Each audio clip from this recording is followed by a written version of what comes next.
I'm Brent. This is Bloody Nose Garage. Sorry about the sunglasses. I have two black eyes that are hideous right now. I looked up the symptoms and it's COVID.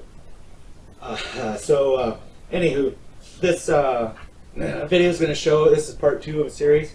This is going to show you strictly how to make the extension, which I increased the height of the Media Blast cabinet from Harbor Freight 12 inches. That way I could fit my 20-inch diameter rims I'm putting on a 1959 Chevy Apache pickup truck, fleet side. And I enlisted Troy Maiman down in the Flopsy River Valley to bring it back to life for me. So he's laying the frame and doing some motor work. Apparently, it's going to be a screamer. Anyway, you can watch this video and you can learn how to build this yourself. I have faith in you. All right, here you go. This is part two. So for the extension, I used 5/4 edge glued pine because I wanted 1-inch thick wood to lag into for the assembly. I also knew I'd be sanding this and painting it to match the rest of the cabinet. Here I am running it through my D-wall table saw that's been an old trusted friend for many years. And here I am probably not wearing safety glasses and I'm just squinting like an idiot. And here I am just cutting the pieces to make that extensions. I needed 3 sides. Then this little piece here was going to be underneath where the door is. And here I'm going to rip this with my new Worm Gear Milwaukee rear handle saw. I just love it's probably the best thing I bought in a while. It's finally made for a right-handed man like me.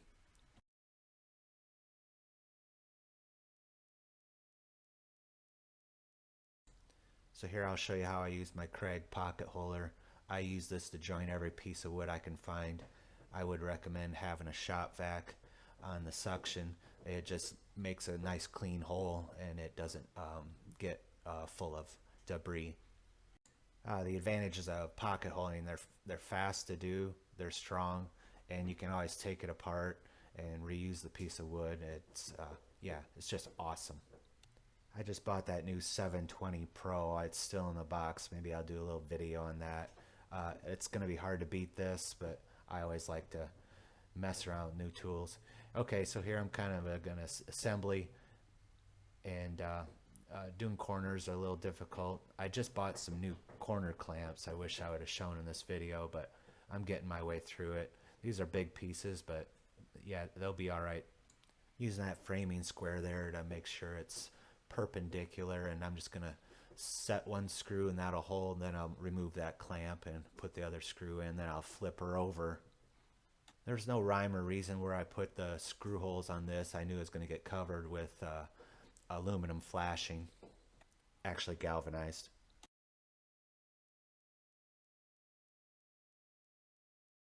So the end door frame I'm gonna have to modify because I'm making the opening taller. So I'm using a diamond blade on my grinder. So I'm going to cut that piece off, and that's going to be moved down 12 inches. I'm going to use every inch of this piece, but it will be modified. I really like these new diamond cutting wheels. I think this was a Lennox. I'm not sure. There's Amazon one I'm trying to, but they're a little slower, but they last forever, and they seem to have less sparks, which is good if you're just using cheaters as safety goggles.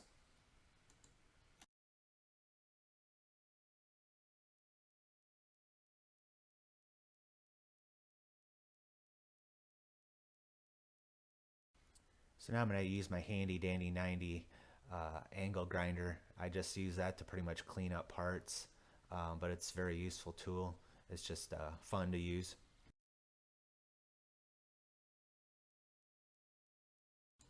So now that part I just cut off, it's got a 3/4 inch lip on it, which is not going to be conducive to my 1-inch edge glued pine. So I'm going to hodor the hell out of this thing in my vise.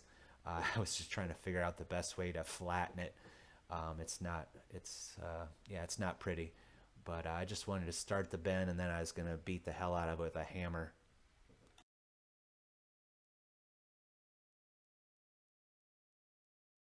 Maybe you can tell in the video I just needed to take a break one day and actually build a worktop for this bench. Yeah, it was fighting me. Just bolt the damn thing down, you idiot.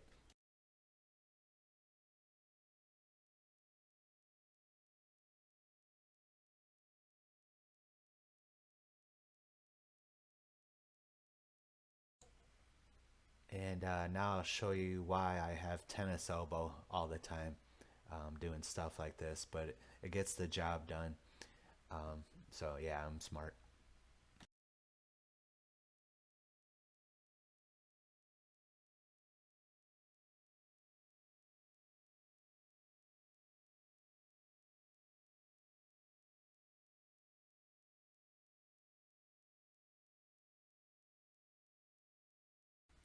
So yeah, there, just a little elbow grease, flat as a pancake.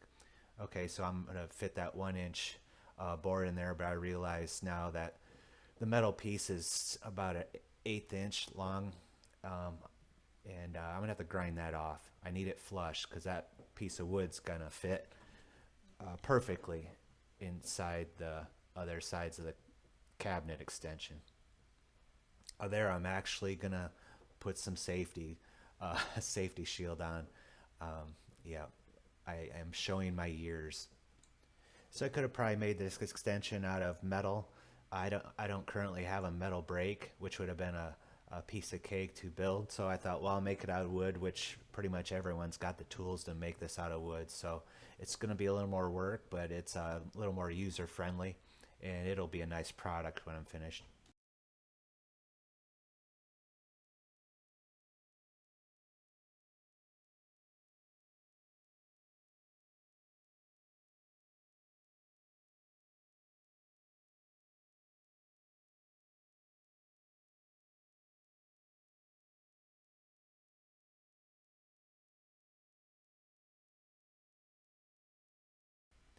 Once again, I'm going to just dress the ends here with a 90-degree, a little mini grinder, and yeah, just more so I don't cut myself.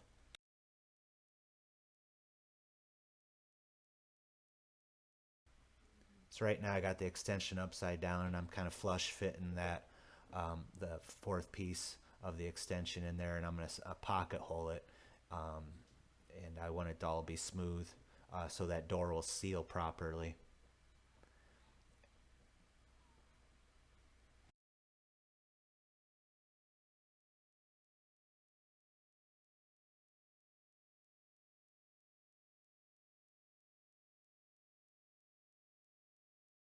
So if you've never pocket holed, I would strongly recommend at least trying it. The kits aren't that expensive, the jigs and whatnot, but it's similar to PEX with plumbing. It's just once you figure it out, it's easy.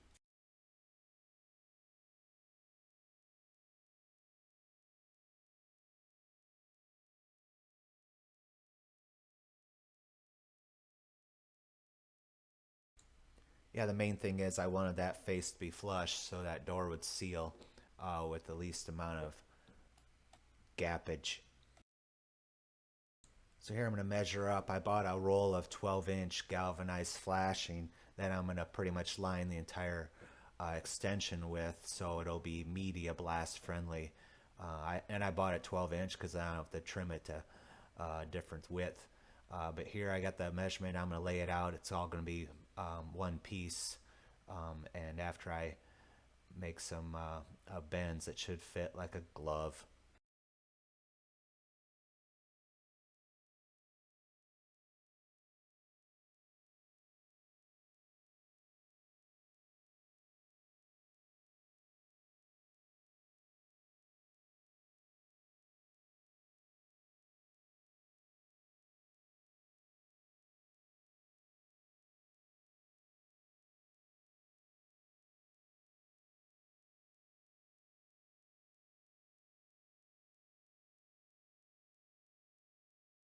So each one of these lines is where a corner was. Well, this is going to be the end, but the other lines are 90-degree corners. I'm going to just bend them over.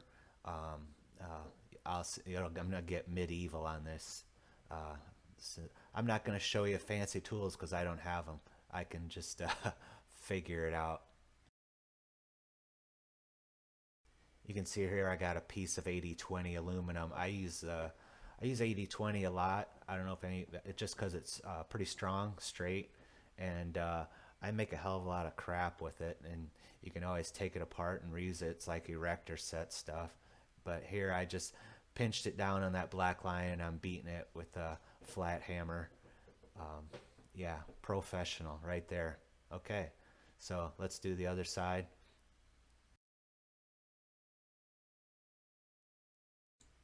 Here I flipped it over. I'm going to show you a better view.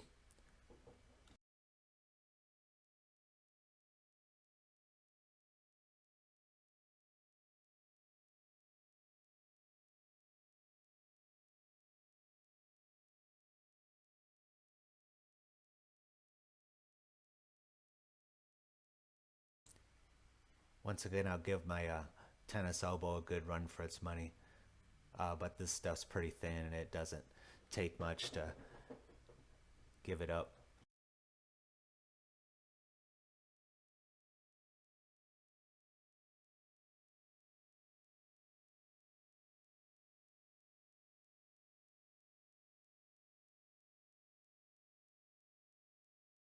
So here I just had one fancy cut and trim job um, to bend around that smaller door bottom piece.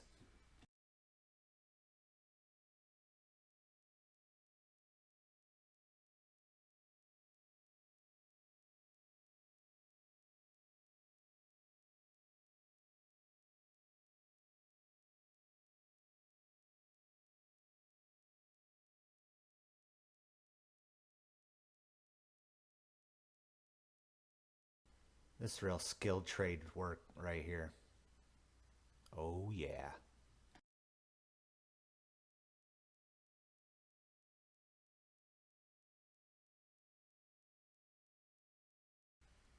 So now I'm just going to test fit this and I'm going to be a happy camper. So now I'm just going to have to, I'm going to end up gluing this a little bit, but then I'm going to really use staples. I don't know, I'm just going to overkill it, but I don't want it to come loose of any sort. And here where I don't know, I almost thought I had a stroke because I could not get the caulk gun to work. I think there was some dust on there and I was just like, yeah, that's probably the worst caulking job I've ever seen in my life. But anyway, it'll hold. I'm going to staple it. Yeah, it'll be fine. Don't worry. Surprise, surprise, I have a Milwaukee stapler.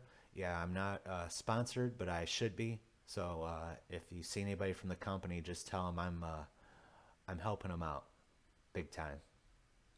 Now I'm just gonna pound. Some of those didn't quite set. I might hit a knot. Just pound them flat. I might hit them with a little bit of caulk just so they seal. I'm not sure, but they'll be fine.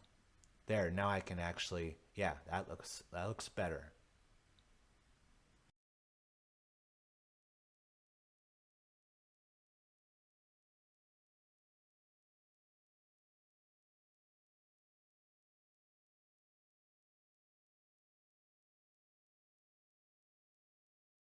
So really now I'm just going to break out the orbital sander, hook to my shop vac, and I'm just going to give it a good once over.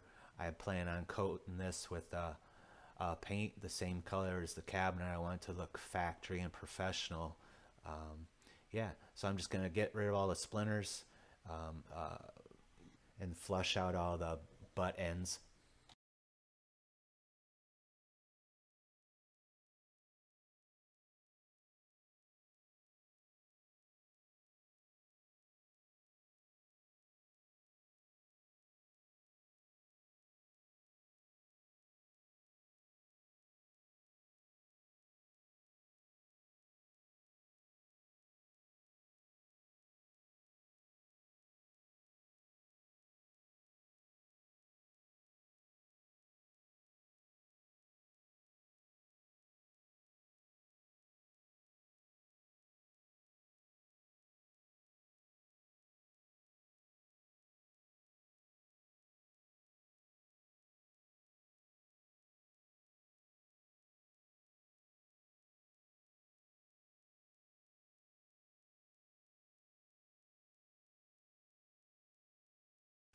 All right, let's paint this sucker.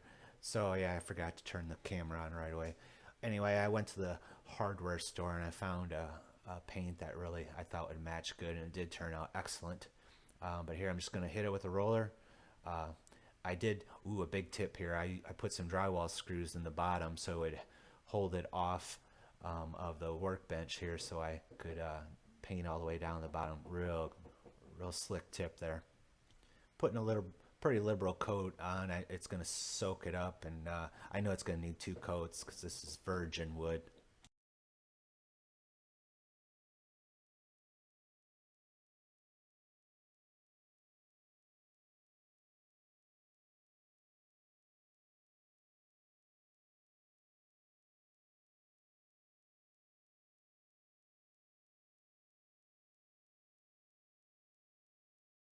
All right, so I'm going to roll it up in a Walmart sack, and it'll be ready for the next coat.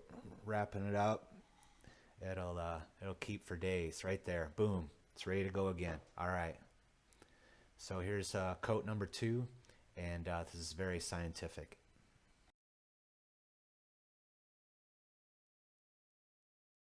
As you can see, I paint very fast. It eliminates runs.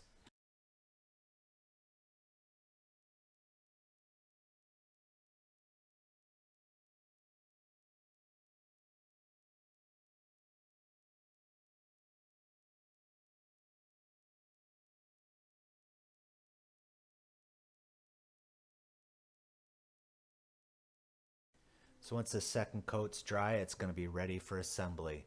And that'll be a next video.